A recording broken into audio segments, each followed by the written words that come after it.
I look forward to the discussion. I'm very happy to be joining this meeting from Kinshasa in the Democratic Republic of the Congo, where, as you know, we have an important peacekeeping mission. I will ask the Council's indulgence because due to prior commitment, I will have to leave this meeting in about 1 hour. But in the meantime, as I say, I'm very pleased to be joined today by the Police Commissioner from our peacekeeping operation in the Central African Republic and the Senior Police Advisor from our mission in Cyprus. And of course, very happy also to be with my colleague, the Police Advisor, Mr. Faisal Shaka. We deeply appreciate the Security Council recognition of United Nations peacekeeping as one of the most effective tools in the promotion and maintenance of international peace and security. And in this context, the recognition of the critical role United Nations police plays in peacekeeping. Each of us here in this chamber, member states, council members, host countries, and military, police, and financial contributors have a stake in the success of peacekeeping operations. This is never truer than at times like these when multilateralism is facing significant headwinds.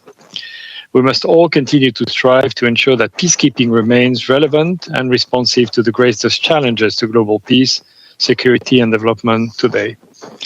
This session, coming as it does in advance of the peacekeeping ministerial level meeting in Berlin this May, is well timed for us to discuss a critical question. How can we position United Nations police to be prepared for the future and the challenges that, even as they evolve, retain many known aspects? Such challenges include lack of adherence to the rule of law, corruption, disregard for international law, transnational organized crime, and human rights violation. It is therefore essential that we collectively, United Nations police are properly prepared, equipped, and resourced to meet whatever tomorrow brings. I have said before to this August body that the gap between peacekeeping mandates and what the missions can in practice actually deliver has become increasingly apparent. The Action for Peacekeeping, or A4P agenda, and notably the areas that we have prioritized within A4P+, continues to be helping to close this gap. We have made great strides in advancing our commitments under the A4P initiative and in advancing the priorities of A4P+. Rigorous and transparent monitoring of the performance and impact of peacekeeping operations provides the foundation for improving our operations. We recently released our 6th A4P+ progress report, which indicates that we remain on track in fulfillment of our commitment. The first priority of A4P+, which is collective coherence behind political strategies, underscores that political solutions are a requirement for long-term peace and stability, and thus mission must exert continued efforts in partnership with all United Nations entities, member states, and other relevant stakeholders, such as regional and sub-regional organizations. In the Central African Republic, our United Nations police are aligning their work with the mission's political strategy 2023-2028, which remains the overall strategic framework for mandate implementation in line with Security Council Resolution 2759, which was the last time the Security Council extended mandate of MINUSCA. This includes capacity building of internal security forces to be able to protect civilians. The second A4P+ priority focuses on fostering greater strategic and operational integration. To this end, the Office of Military Affairs and Police Division organized the first Heads of Military and Police Components Conference last October to strengthen integrated planning and operability among mission components, including civilian elements, and with headquarters. Further, in UNISFA, the United Nations police have been critical to the development and implementation of the rule of law support strategy for ABA, which brings together the entire mission with UN country teams in Sudan and South Sudan to address the immense rule of law challenges in ABA box. The Department of Peace Operations is also working to enhance capabilities and mindset, which is the third A4P+ priority.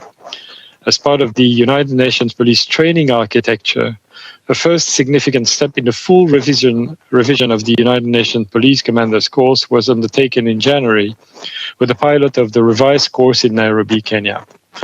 Concurrently, preparations are already underway for the 2026 meeting of the Contingent Owned Equipment Working Group. Regarding the fourth A4P Plus priority, accountability to peacekeepers, the community-oriented and police intelligence-led approaches undertaken by United Nations Police not only further their mission, but equally support safety and security of peacekeeping personnel. In MONUSCO, the United Nations Police have contributed to enhancing the safety and security of United Nations personnel by implementing an information management system that collects, collates, analyzes, and disseminates accurate security information promptly to support informed decision-making.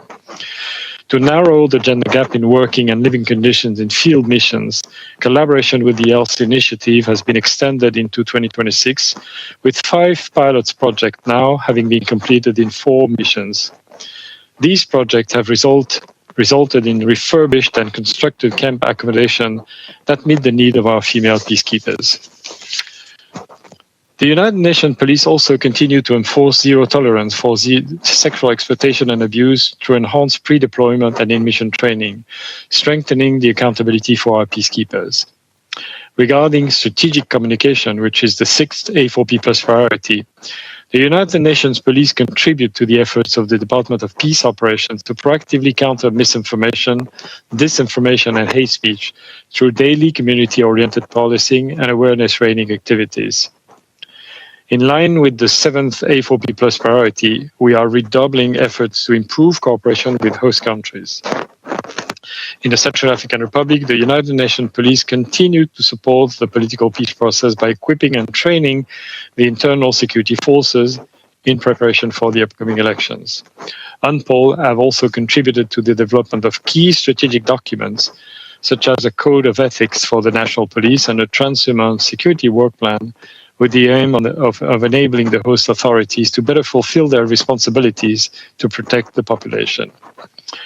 The Women, Peace and Security agenda is mainstream across A4P+, and the United Nations Police remain fully committed to reinforcing engagement with authorities, civil society and women's rights organizations. In South Sudan, United Nations Police are building the capacity of female hosted police officers to enhance their skills to assume leadership roles, while in Abyei, the United Nations Police launched a women network to address issues of joint interest. Furthermore, with the support of our member states, the United Nations Police achieved their gender parity targets for 2024.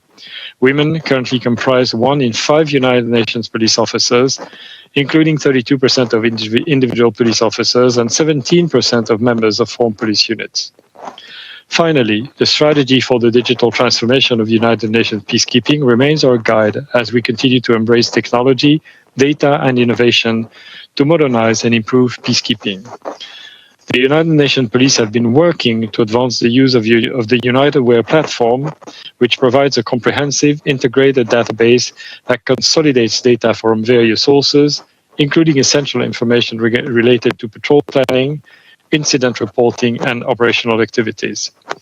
Maximizing the potential of UnitedWare is essential for enhancing situation awareness, allowing police personnel and other missions components to visualize critical data in real time, significantly improve coordination, decision-making, and response capabilities across peace operations. Mr. President, Excellencies, A4P+ is part of a renewed collective engagement to strengthen peacekeeping as an invaluable instrument for peace and security and an expression of international solidarity. Through it, we're better placed to address today's challenges to peace and security, and ultimately to improve the lives of the people we serve. This briefing to the Council is an opportunity to reaffirm the vital role that the United Nations Police play across the conflict prevention spectrum, from peacekeeping to peace building. It offers a forum to consider how training and capacity building of United Nations Police could be improved, and how member states might wish to broaden the range of countries to which United Nations Police assistance could be provided. Such assistance would help to further foster responsive and accountable police services, which are the cornerstone of the broader peace and development objectives of the organization. I remain grateful for this Council's ongoing support for A4P commitments and A4P plus priorities, and for your generous contribution of highly qualified police personnel to serve with the United Nations